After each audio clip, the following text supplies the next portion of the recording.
राज्यात 7वा वेतन आयोग लागू करण्यासाठी 2017 साली बक्षीस समिती स्थापन करण्यात आली।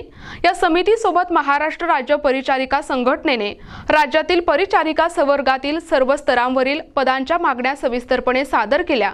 त्यानंतर एप्रिल 2019 मध्ये बक्षीस समितीच्या शिफारशीनुसार 1 जानेवारी 2016 पासून 7वा वेतन आयोग लागू करण्यात आला। मात्र त्यावरील त्रुटी दूर करण्यासाठी मार्च 2023 मध्ये बक्षीस समितीचा खंड 2 जाहीर करण्यात आला, पण तरीही अनेक मागण्या प्रलंबित राहिल्या आहेत। शासनाने आता 80-20 असे नवीन धोरण आणले आहे, ज्यामध्ये 80% महिला आणि 20% पुरुष यांना परिचारिका म्हणून मान्यता देण्यात आली आहे। या धोरणाला सध्या सर्वत्र विरोध केला जातोय। विशेषतः सार्वजनिक आरोग्य विभागातील बालरोग परिचारिका या पदावरील अन्याय अद्यापही दूर झाला नाही। समकक्ष पदांना सुधारित वेतन श्रेणी लागू झाली असली तरी काही पदांवर अन्याय कायम राहिला आहे। याच मागण्यांसाठी आज महाराष्ट्र राज्य परिचारिका संघटनेच्या वतीने शासकीय घाटी रुग्णालयात छत्रपती संभाजीनगर या ठिकाणी कामबंद आंदोलन करण्यात आले। या आंदोलनाविषयी महाराष्ट्र राज्य परिचारिका संघटनेचे जिल्हाध्यक्ष महेंद्र बनसोडे आणि मंगला मिसाळ यांनी माहिती दिली। त्यांच्या मते शासनाने परिचारिकांच्या मागण्यांकडे दुर्लक्ष केले असून यामुळे त्यांना रस्त्यावर उतरावे लागले आहे। महाराष्ट्र राज्य परिचारिका संघटना मुख्यालय लातूर शासनाने मान्यता प्राप्त आहे आणि त्या संदर्भात जो काही आता संप चालू आहे त्याच्यासाठी मी विशेष करून बोलते की अधिक परिचारिका सेवा प्रवेश नियमातील लिंगभेद जो झालेला आहे, स्त्री पुरुष समप्रमाण पाहिजे आहे, पण त्या ठिकाणी तसं झालेलं नाहीये।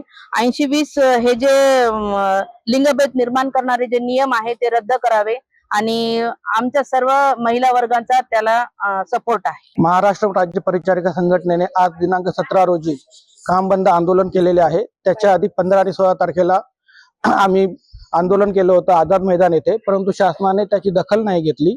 त्यामुळे आज आम्ही काम बंद आंदोलन करत आहोत। परंतु आज पण जर शासनाने दखल घेतली नाही तर उद्यापासून आम्ही काम बंद आंदोलन बेमुदत काम बंद आंदोलन करणार आहोत। आमच्या मागण्या आहेत पदभरती, त्याच्यानंतर खुल्लर समितीमध्ये जो परिचारिकांवर अन्याय झालाय तो दूर करा, केंद्राप्रमाणे आम्हाला धुलाई भत्ता द्या। महाराष्ट्र राज्य परिचारिका संघटना जी एकमेव परिचारिका संवर्गाची शासन मान्यता प्राप्त संघटना आहे। या संघटनेने परिचारिकांच्या रास्त मागण्या ज्या शासन दरबारामध्ये वर्षानुवर्ष प्रलंबित तशाच धूळ खात पडलेले आहे, याच्या विरोधात 15-16-2025 जुलै पासून विविध मार्गाने आंदोलन पुकारले आहे। यामध्ये 15-16 जुलैला मुंबई आझाद मैदान येथे निदर्शने घोषित केले आणि आज मिती रोजीपासून स्थानिक शाखेमध्ये 1 दिवस काम बंद आंदोलन पुकारलेलं आहे। महाराष्ट्र राज्य परिचारिका संघटनेच्या आधिपत्याखाली जे राज्यव्यापी आंदोलन सुरू आहे त्यामध्ये शाखा संभाजीनगर येथे आम्ही त्यांना पाठिंबा देत आहे आणि हे आंदोलन आमच्या मागण्या पूर्ण होईपर्यंत आम्ही सुरूच ठेवणार आहे।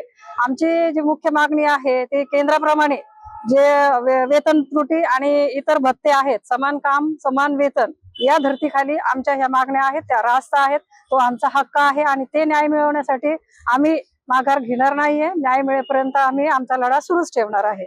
NTV news Marathi, Chhatrapati Sambhajinagar.